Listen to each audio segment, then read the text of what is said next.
Sénégal, bonjour. Tribune quotidienne donne un coup de pied dans la fourmilière. À quel sujet? Au sujet des grèves intempestives dans le secteur de la santé. Comme pour dire que le secteur de la santé est encore plus malade que le malade qu'il est censé soigner. Tribune quotidienne révèle à sa une les hôpitaux. Les hôpitaux transformés en de vrais mouroirs. Détoile, waouh. Il est question dans le journal du groupe des médias de revenir en long et en large sur le calvaire sans fin des populations mal perçues, les malades et les accompagnants, sans oublier personnel de santé au niveau de l'hôpital. Tout le monde se plaint. Bon, les hôpitaux transformés en de vrais mouroirs à cause des grèves intempestives dans le secteur de la santé. Voilà en tout cas l'actualité de Tribune quotidienne ce matin. Wolf quotidien reparle des prix des denrées alimentaires. Pourquoi faire? Pour nous révéler que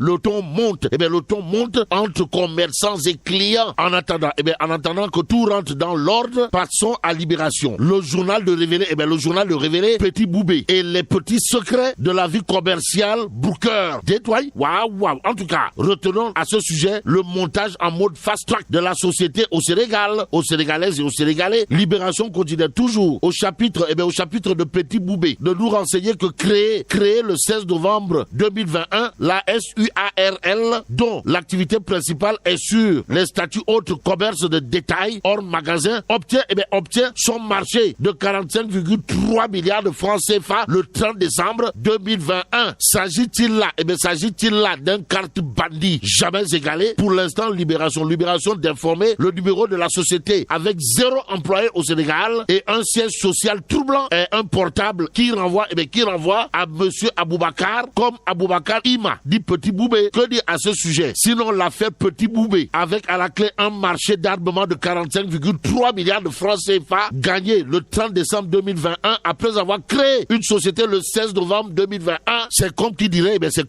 du dor marteau de haut niveau. Et plus qu'il est dit, tonton et natsaye donc il attaque Libération. Libération au chapitre justement du fameux marché d'armement de 45,3 milliards semble chercher, fouiller pour ne pas dire fouiner, histoire de faire éclater la vérité. En vérité des vérités avec l'exclusif quotidien. Le journal affiche clairement et nettement les dérives du régime de Macky Sall. De quoi s'agit-il, de Jai Dole, de Maatei et de Togn. Explique l'exclusif. À la une du quotidien, on peut lire les précédents Khalifa Sall, Ousmane Gom, Karim Issa Wade, Ousmane Sonko, Alioune Badara Ndao, Amadou Sall, Déthié Fall, Mame Diarra Fam, Hassan Diouf, François Mancabou et autres poseraient problème. Et le problème aujourd'hui, d'après l'exclusif, c'est l'affaire du journaliste Pape Alé Niang, arrêté en plein rue sans convocation. Bon, Tribune quotidienne pour sa part de renseigner, placé sous mandat de dépôt. Le procureur corse le dossier de Pape Alé Niang. On est où là? C'est l'interrogation qui s'imposerait. Et pendant ce temps, l'As quotidien d'indiquer Pape Alé Niang écroué. En attendant, le journal L'As quotidien de nous informer que le journaliste a été écroué pour diffusion de fausses nouvelles, divulgation d'informations de nature à nuire à la défense nationale et recel de documents administratifs. Y a-t-il lieu de dire Euskei ou Tchei? Le journal Les Échos pour sa part de souligner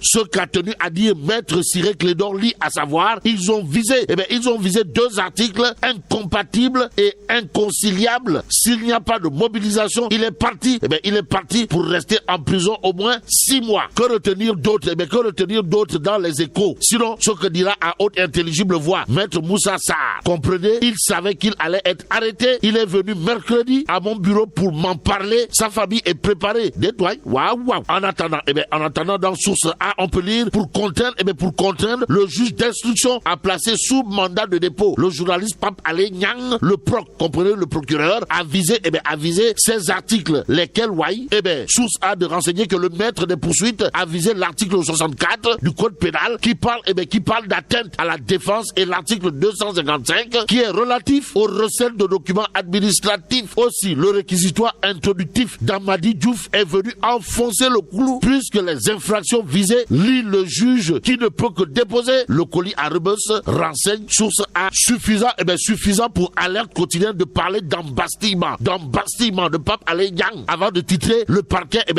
corse le dossier et obtient le mandat de dépôt. Cependant, Dame Justice met le feu aux poudres d'après Alerte quotidienne ce matin.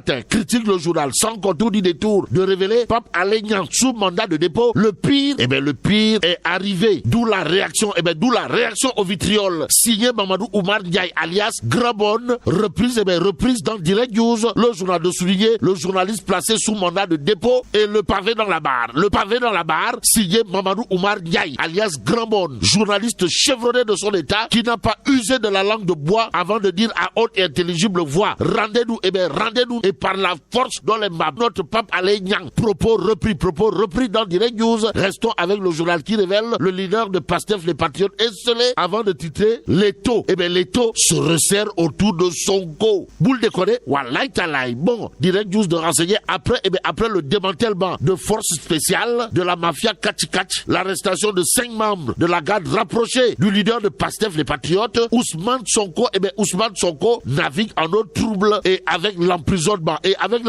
de Pape Alé Niang, Sonko perd un allié de taille. Renseigne Direct News. Et pendant ce temps, il y a Tribune Quotidien qui nous livre des Ngandi Mamou Kouroubaï Fall, des Punkali Mamou Bolde, pour ne pas dire des Touy, signé Mamadou Gueye, en direction de Pape Mahawa Diouf. En tout cas, Mamadou Gueye rappelle à l'ordre, pour ne pas dire remonte les bretelles de Pape Mahawa Diouf, d'après Tribune Quotidien ce matin. De quoi s'agit-il, Wai? Tribune de nous informer que la récente sortie de Pape Mahawa Diouf, où le coordonnateur de la cellule de communication, de la cellule de communication de la coalition Benno Bokk Yakaar, par ailleurs responsable politique à Yoff sur la situation politique au niveau de cette commune, n'a pas du tout plu. Alors là, pas du tout plu à Mamadou Gueye. Bon, selon le président du mouvement pour la refondation des valeurs, Pape Mahawa Diouf n'a aucune légitimité électorale pour parler ou encore pour l'ouvrir au nom des responsables politiques de Yoff ou d'une quelconque alternative. S'il était de bonne foi, monsieur allait d'abord consulter les vrais leaders avant de sortir. Martel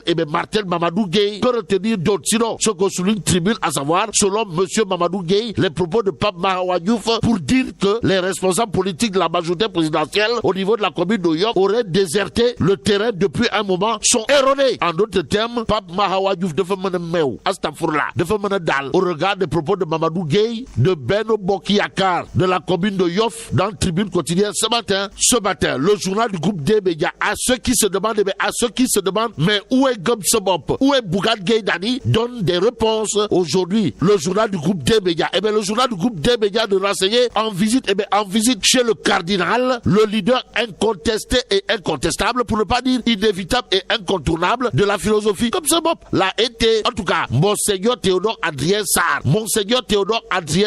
loue les actions et l'engagement avec science et conscience de Bougane Gueye Dany. Voilà l'information capitale de ce jour à lire dans la Tribune ce matin. Enquête Quotidien nous livre une information à donner du foie dans le dos. De quoi s'agit-il? De Sadio Mané blessé et incertain pour le mondial. Et là, on peut lire à la une de Enquête Quotidien une affaire d'État. Et en l'état, Dieu est grand mais Sadio Mané n'est pas petit. Voilà ce qu'il a de dire en lisant Le Témoin Quotidien ce matin. Le journal de révéler de Munich à Doha en passant par Dakar, Sadio Mané fait trembler le monde. En attendant, passons à Tribune Quotidien pour terminer. Le journal parle d'accusés de vol et de détournement à la mairie de Pikine Ouest avant de révéler le maire Cheikh Diop de Pastef les Patriotes au cœur de plusieurs scandales. Et là, mais là, c'est donc de Allah. Bon, vive le Sénégal.